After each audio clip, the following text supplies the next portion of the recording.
Your Highness Prince Faisal bin Farhan Al Saud, Minister for Foreign Affairs of the Kingdom of Saudi Arabia, colleagues from the media.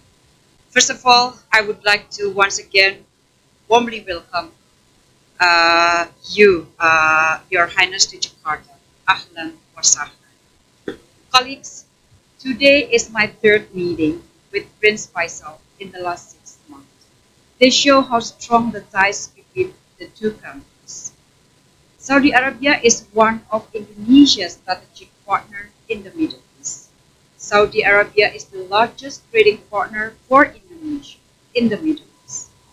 As two key Muslim majority countries, we consistently promote tolerance and Islam as Rahmatan lil Alamin. This morning, Prince Faisal was received by President Widodo at the palace.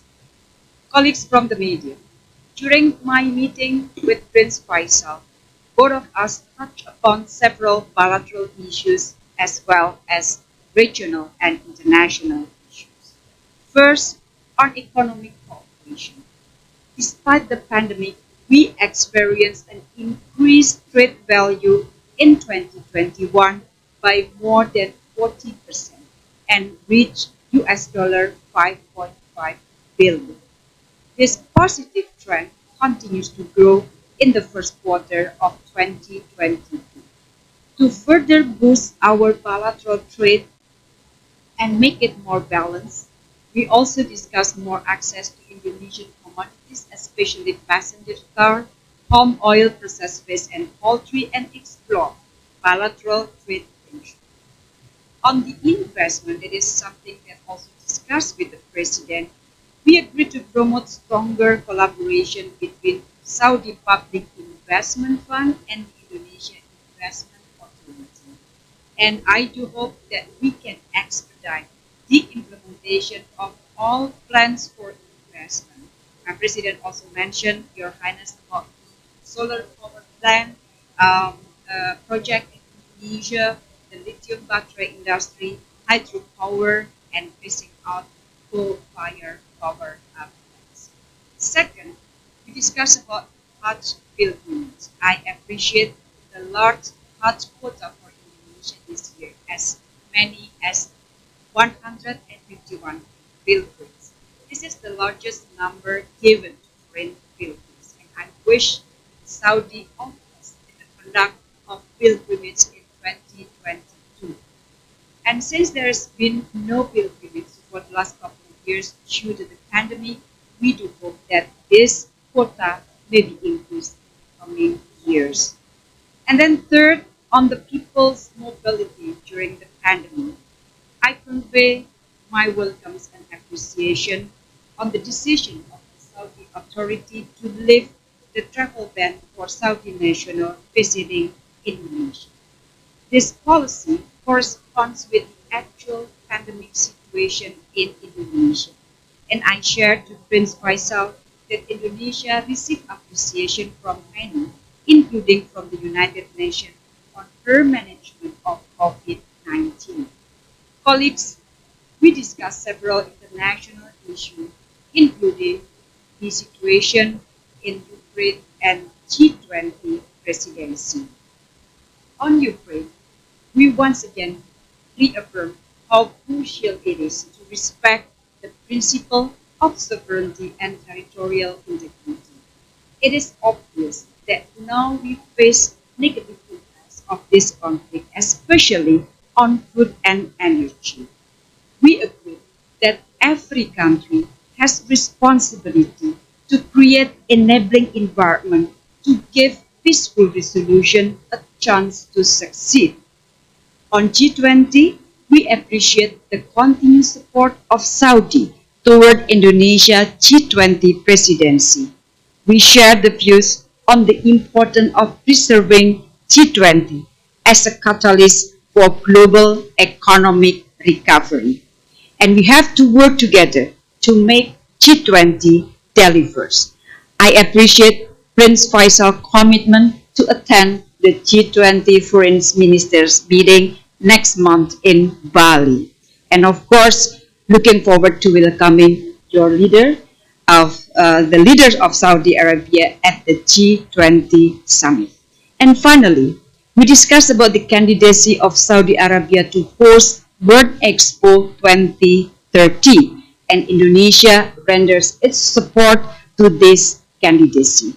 So thank you very much, colleagues, and now I invite Prince Faisal to share your views. Thank you very much, Your Excellency.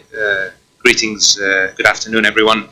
It's a great pleasure and honor to be here in Indonesia today, and I was honored to be received by His Excellency, the President of the Republic of Indonesia, Joko Widodo, and I transmitted to him the warm greetings and felicitations of His Majesty, the Custodian of the Two Holy Mosques, and His Royal Highness, the Crown Prince. And I assured him of the very strong and enduring brotherly commitment of the Kingdom of Saudi Arabia to its relationship with Indonesia. Indonesia holds a special place for Saudis as a fraternal Muslim nation, as a brotherly nation and a strong partner. And we have a commitment and a desire by our leadership to further explore opportunities to build on that relationship. I had also the great pleasure to have an extensive discussion with Her Excellency Rento Marsudi, the Foreign Minister, in which we covered much ground, as Her Excellency has already mentioned, in the bilateral relationship, where we assured that we are on the right track to further strengthen this relationship. We work very closely together in the political field, and we have I think a strong alignment of views of the importance of Indonesia and the Kingdom in their role, both in the Muslim world but in the wider world, to work together to set the global agenda in a way that supports the interests of developing nations. We also emphasized the importance of strengthening the economic bond between our two countries. There is a lot of opportunity in this partnership. The Kingdom is very, very committed to exploring all of these opportunities. We see a lot of potential in Indonesia. There's a lot of potential in the Kingdom with Vision 2030, and alignment of these two countries can deliver real, tangible, sustainable benefits to both of our countries and both of our people. So I heard from Her Excellency a strong commitment to work with us to that end, and myself and my team are also committed to exactly that, and we will be working over the next weeks and months to develop clear, tangible deliverables for our leadership to endorse. I, of course, also very, very strongly commended Indonesia for its leadership role and its presidency of G20 in a very difficult time. Indonesia has been a strong leader for our group in guiding us through this difficult situation as regards Russia and Ukraine, but the broader economic challenges that are a resultant of it. And we have offered full support for Indonesia's presidency and will continue to do so. And I look very much forward to attending the ministerial meeting of the G20 in Bali soon. We are also, of course, very closely aligned in international affairs, and we have worked very closely with those issues related to the Ukraine crisis, but also issues of food security, where we are both very concerned about the impacts that can affect not just our two countries, but many developing countries, and we feel we have a responsibility to work together to address those challenges, issues that relate to the interests of the Muslim world, whether it's Afghanistan, etc. We have worked very closely together, and I'm happy to say that I have a very close working relationship with Her Excellency, and both of our teams are in constant contact to work together to not just, as I said, not just protect the interests of our two countries, but the wider Muslim community. So again, very happy to have the opportunity to be here. Look forward to being back very soon and continuing to work together with you, Your Excellency, and your team to support this very, very important relationship to us. Thank you. Thank you. Thank you very much. Terima kasih, teman-teman.